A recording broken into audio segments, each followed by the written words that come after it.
pagi, Ragam Indonesia kembali hadir menemani pagi Anda dengan aneka informasi menarik. Ragam Indonesia edisi Ramadan kali ini akan kita mulai dengan informasi tentang buah kurma. Buah yang disunahkan untuk dimakan ketika sahur maupun berbuka puasa ini memang sudah sangat akrab dan dikenal luas oleh masyarakat Indonesia. Kurma yang menyandang nama latin Phoenix dactylifera adalah tanaman palma yang buahnya dapat dimakan. Habitat aslinya sendiri tidak diketahui karena telah lama dibudidayakan di kawasan Timur Tengah sekitar 4.000 tahun sebelum Masehi. Namun diperkirakan tanaman ini berasal dari tanah sekitar Teluk Persia. Kurma telah menjadi makanan pokok di Timur Tengah selama ribuan tahun lamanya. Bangsa Mesir kuno bahkan mengolahnya menjadi anggur kurma. Pohonnya cukup tinggi, dengan tinggi sekitar 5 hingga 20 meter dan bisa dipanen ketika telah berusia 7-10 tahun. Pohon kurma yang telah dewasa bisa menghasilkan 80 hingga 120 kg buah kurma pada setiap musim panennya. Agar mendapatkan buah yang berkualitas untuk dipasarkan, tandan kurma harus dibungkus atau ditutup sebelum matang. Hal ini agar buahnya bisa tumbuh besar dan terlindung dari cuaca dan hama. Tanaman ini mudah ditanam dan memiliki hasil yang melimpah ketika dipanen. Tak heran, kurma telah diekspor ke banyak negara di dunia, termasuk ke Indonesia. Jadi, jika Anda ingin mendapatkan kurma, tidak harus pergi ke Timur Tengah ya. Salah satu sentra penjualan kurma di Jakarta adalah Pasar Tanah Abang. Di pasar ini, kurma dari aneka jenis mudah didapatkan. Selain rasanya yang manis, kurma juga mempunyai khasiat dan kandungan gizi yang melimpah. Menurut beberapa penelitian, kurma dianggap sebagai makanan ideal yang memberikan berbagai nutrisi penting dan manfaat kesehatan yang potensial. Kandungan gula pada satu butir buah kurma matang berkisar 70-80%. Sisanya terdiri dari serat, protein, dan elemen gizi lainnya. Menurut penelitian yang dilakukan Badan Kesehatan Dunia (WHO), zat gula yang ada di dalam kurma berbeda dengan gula pasir yang mengandung glukosa. Zat gula pada kurma mengandung sukrosa, sehingga mudah diolah tubuh menjadi tenaga tambahan karena tidak membutuhkan proses pemecahan dalam tubuh. Hal ini membuat orang yang berpuasa sehari penuh bisa merasa segar dan bertenaga setelah mengkonsumsi kurma saat berbuka. Selain gula, potasium yang ada di dalam buah kurma juga berguna untuk mengatasi masalah stres, sembelit, dan lemah otak. Zat besi dan kalsium yang ada pada kurma juga membuat orang yang rutin mengkonsumsinya terhindar dari penyakit yang beresiko tinggi seperti jantung dan kencing manis. Manfaat lain buah kurma adalah khasiatnya yang luar biasa bagi ibu hamil ataupun setelah bersalin. Bagi ibu hamil, bukan hanya masa kehamilan yang memang harus diperhatikan. Kekuatan dan kesehatan ibu hamil menjelang melahirkan memang sangat penting.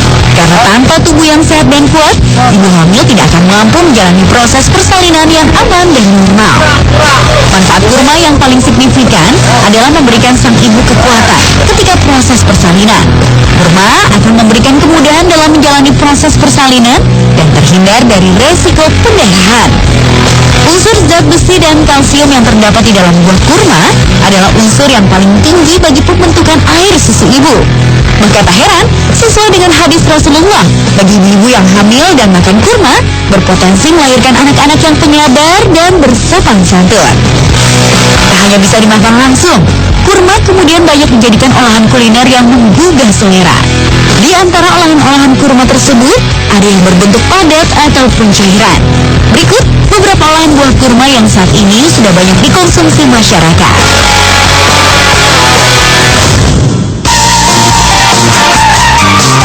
Olahan pertama dari buah kurma adalah sari kurma.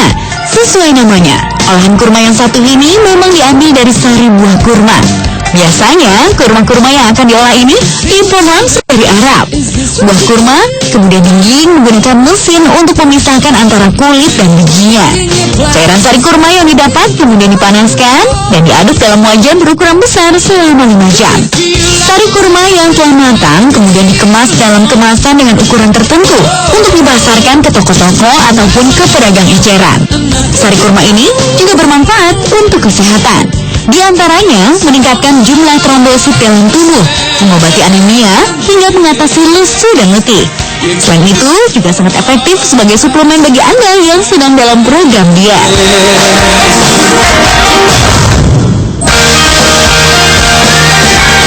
Kalah lezat, Olahan lain dari buah kurma adalah pia kurma. Pia adalah sejenis kue tradisional yang dibuat kulit berlapis dan biasanya diisi dengan kacang-kacangan. Namun kali ini, semua usaha home industry di Pulau Jawa mengganti isinya dengan daging buah kurma yang telah dipisahkan dari bijinya. Daging kurma yang telah digiling kemudian dibentuk bulat-bulat, lalu dimasukkan ke dalam adonan kulit pia. Pia kurma kemudian dipanggang dalam oven selama kurang lebih 20 menit hingga berwarna kecoklatan. Pia kurma yang lezat siap untuk dinikmati. Pembuatan pia kurma yang masih berskala home industry ini sudah dipasarkan hingga keluar Pulau Jawa.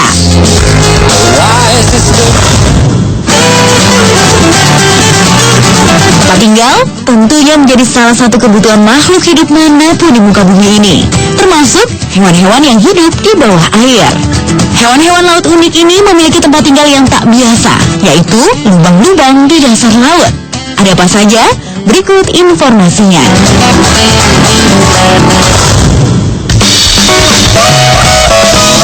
Hewan laut penghuni lubang yang pertama adalah mantis shrimp atau udang mantis. Hewan yang berbentuk seperti belalang sembah atau mantis ini banyak menghabiskan waktu hidupnya di dalam sarang atau rumah lubangnya. Udang mantis mempunyai senjata, yaitu kekuatan di masing-masing kakinya, terutama kaki depan. Tidak seperti udang lainnya, udang mantis tidak mempunyai capit, tapi mempunyai cakar yang kuat. Kaki depan yang bercakar memiliki kecepatan menendang, setara dengan kekuatan peluru berkaliber 22 atau sekitar 23 meter per detik. Kalau sang mangsa sudah dilumpuhkan dengan dijerat kuat-kuat oleh cakarnya, siap-siap langsung dibawa ke sarangnya. Cakar udang mantis selain untuk menjerat mangsa, juga berfungsi untuk membuat sarang dengan kaki-kakinya yang kuat. Udang mantis punya cara unik untuk membangun rumah mereka. Udang ini akan membuat beberapa lubang sebagai sarangnya. Biasanya, satu sarang memiliki 2 lubang sebagai pintu masuk dan pintu keluar. Dengan banyaknya lubang ini, mereka bisa mengelabui musuh-musuh mereka. Tapi ingat, Anda yang hobi menyelam harus hati-hati dengan udang mantis ini, karena tempat tinggalnya yang berada di lubang pasir harus waspada terhadap cakar udang yang satu ini. Walau begitu, udang mantis ini termasuk jenis udang yang banyak diperdagangkan karena memiliki nilai ekonomis yang cukup tinggi. Ukuran udang mantis yang banyak hidup di perairan Talaut Sulawesi ini tergolong cukup besar. Ukuran terbesar udang mantis bahkan bisa mencapai hampir 1,5 meter. Selain cakar, kekuatan udang mantis ada pada matanya. Dengan 10.000 omatidia atau mata kecil yang dimilikinya, udang mantis mampu melihat hingga 100.000 macam warna atau 10 kali lipat dari kemampuan mata manusia. Tak heran, mereka mudah mendeteksi musuh dan mangsanya.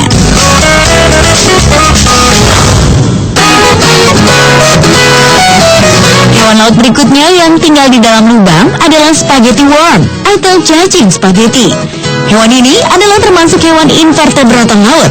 Bagian putih yang panjang pada tubuh cacing spaghetti adalah tentakel atau tangan-tangan yang juga berfungsi sebagai alat untuk mencari makan di dalam lubang. Panjang tentakel dari spaghetti worm ini bisa mencapai lebih dari 1 meter. Meski mempunyai tentakel yang panjang, badan cacing spaghetti jauh lebih pendek dari tentakelnya.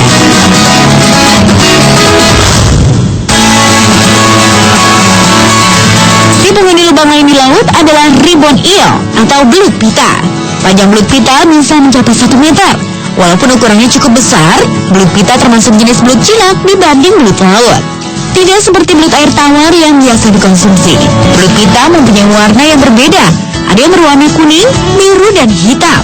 Warna belut pita yang berbeda ini adalah sebagai pembeda jenis kelamin mereka. Belut pita yang berwarna hitam dan biru berjenis kelamin jantan, sedangkan belut pita yang berwarna kuning berjenis kelamin betina. Hanya sebagai tempat tinggal, belut pita memang suka sekali menyembunyikan diri di dalam pasir. Hal ini karena belut pita juga mencari mangsanya di sini. Bentuk hidung dari belut pita tergolong unik. Lubang hidungnya berbentuk seperti trompet yang berfungsi untuk menarik mangsa. Kalau mangsa sudah terpikat dan lengah, belut pita akan langsung menangkap dan melahap mangsanya. Tak hanya ikan, tetapi juga ikan-ikan kecil menjadi santapan si belut ini. Salah satu tingkah unik dari si belut pita ini adalah hobinya yang suka membuka mulut. Hal ini disebabkan bentuk rahang bawahnya yang unik ataupun sedang bernafas. Belut pita cukup agresif. Ia akan menyerang makhluk air lainnya jika merasa terancam. Cirinya adalah mulut yang terbuka dan badan yang aktif keluar dari lubang.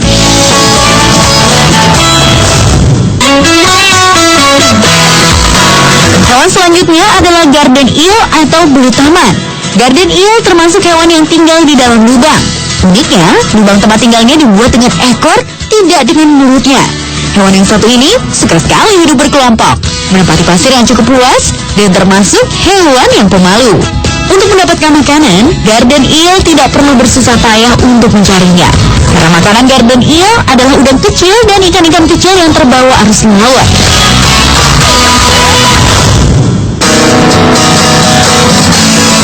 Masih dari keluarga belut. Kali ini belut yang juga tinggal di dalam lubang adalah belut morai. Belut bergigi tajam ini hidup di gua-gua kecil, lubang, dan retakan dasar laut. Jenis belut ini cenderung hidup di perairan laut dalam sekitar kedalaman 50 meter. Ukurannya juga cukup besar. Seekor belut morai dewasa bisa mencapai panjang 1 meter. Belut morai mempunyai kepala yang kecil, namun kemampuannya menelan mangsa sungguh luar biasa. Rahang bertaring inilah yang membuat si belut dengan mudah memangsa dan menelan mangsa yang lebih besar dari mulutnya sendiri.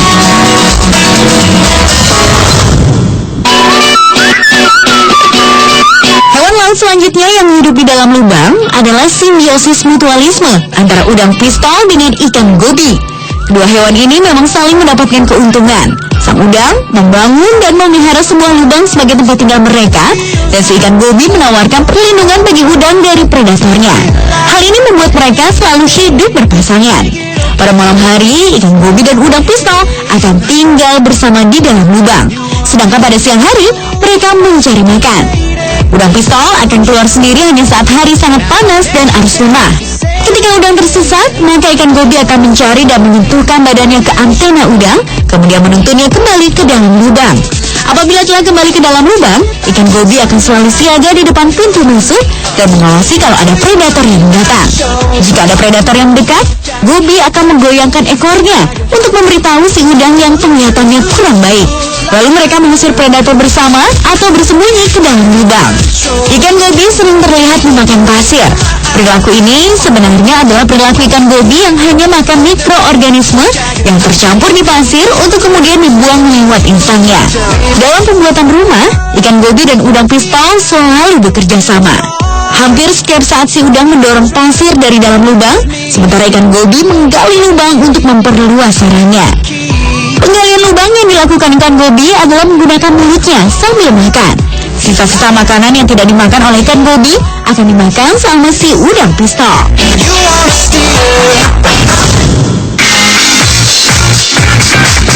Hewan laut selanjutnya yang hidup di dalam lubang adalah tiger jawfish. Hewan laut yang satu ini sangat senang menggali lubang. Hampir seluruh waktunya digunakan untuk tinggal di dalam lubang dan menggalinya. Ikan ini keluar dari lubang hanya jika merasakan lapar. Makanan dari ikan ini adalah hewan laut lain yang lebih kecil ukurannya dari tubuhnya. Jangan salah, ikan yang tergolong kecil ini juga mudah marah jika merasa terganggu. Jawfish yang marah akan membuka mulutnya lebar-lebar untuk menakuti lawannya. Jawfish juga termasuk ikan yang sangat protektif terhadap wilayah di mana dia tinggal. Apabila ada ikan atau jawfish yang lain mendekat atau masuk ke dalam lubangnya, hewan yang satu ini rela bertarung demi mempertahankan tempat tinggalnya. Sama seperti arwana, ikan ini termasuk ikan yang mengerami telur di dalam mulutnya.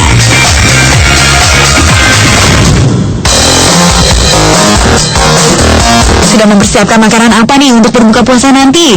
Kalau Anda masih bingung untuk mencari makanan berbuka puasa, beberapa kue unik berikut ini mungkin bisa menjadi inspirasi berbuka Anda.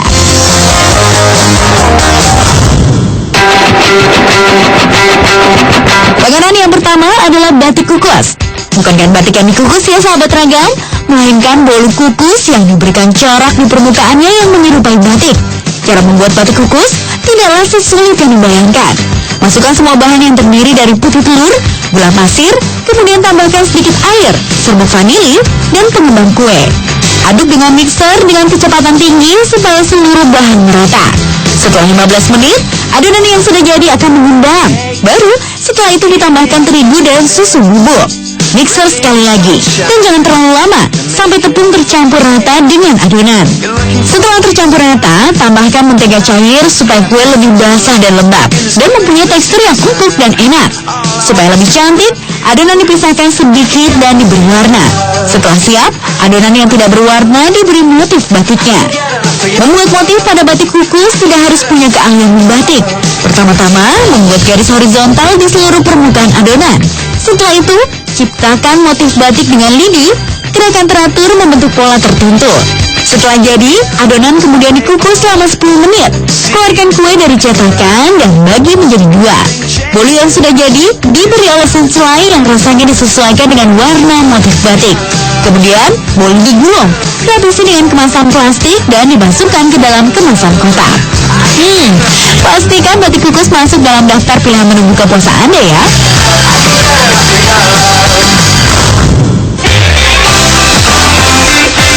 Kue unik selanjutnya adalah salju bakar. Salju bakar merupakan jenis cake berisi sale pisang dengan taburan keju di atasnya. Dibanderol dengan harga Rp18.000 saja per kotak, Anda sudah bisa menikmati kue yang satu ini. Tak jauh berbeda dengan membuat batik kukus, salju bakar ini mengalami proses pemanggangan. Pertama, tuang setengah adonan dalam loyang, kemudian lapisi dengan sale pisang yang telah diirisi tipis. Setelah sale pisang diatur berbaris, tuang adonan sisa.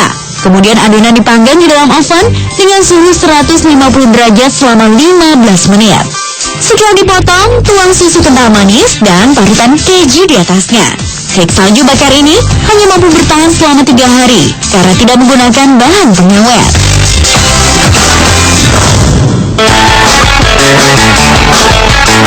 Kue unik yang satu ini tampak mencolok bukan dengan warna-warna cantiknya? Ini dia lapis pelangi. Biasanya, kue lapis terdiri dari 2 warna yang berlapis-lapis. Tetapi dalam lapis pelangi ini, warna yang dihadirkan lebih dari 2, supaya tampak seperti pelangi. Bahan-bahan pembuat kue lapis pelangi ini antara lain tepung terigu, tepung kanji, gula, santan, serta pewarna. Seluruh bahan ini dicampur dan diaduk dengan merata. Kemudian adonan dipisahkan ke dalam mangkuk-mangkuk sesuai dengan pilihan warna yang akan dibuat. Adonan kue kemudian dikukus setiap lapisannya. Kemudian tambahkan lapisan selanjutnya hingga semua warna terpenuhi. Setelah selesai, kue lapis pelangi pun siap untuk dihidangkan. Apalagi bersama teh hangat, cocok untuk berbuka puasa.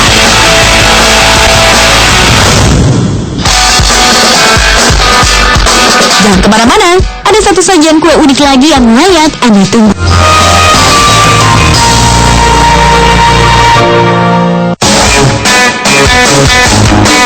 Terima kasih Anda masih bersama Ragam Indonesia. Satu lagi, pilihan kuliner kue unik yang bisa Anda jadikan rekomendasi untuk berbuka puasa adalah sale tambang. Namun pembuat kue ini memberi nama panggilan yang tak kalah unik, yaitu ST12. Mirip dengan nama sebuah band terkenal di Indonesia ya. Dinamakan seperti itu karena harga kue ini Rp12.000. Adonan lilitan sale berupa adonan tepung terigu yang dibuat dari tepung terigu yang diberi campuran susu, gula, dan telur. Selanjutnya, adonan dipipihkan dan digiling menjadi lebih tipis. Adonan dimasukkan ke dalam mesin untuk dipotong memanjang. Setelah itu, adonan dililitkan ke sale pisang yang telah dipotong kecil-kecil. Buat lilitan spiral mengelilingi sale pisang. Pisang yang digunakan biasanya jenis pisang Ambon karena bentuknya yang lebih besar dan rasanya lebih manis.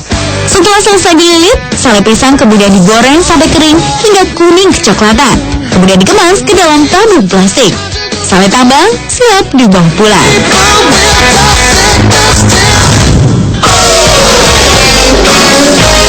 Sahabat Ragam, semoga rangkaian informasi tadi bisa menambah wawasan dan kecintaan Anda terhadap Indonesia. Terima kasih atas perhatian Anda dan sampai jumpa.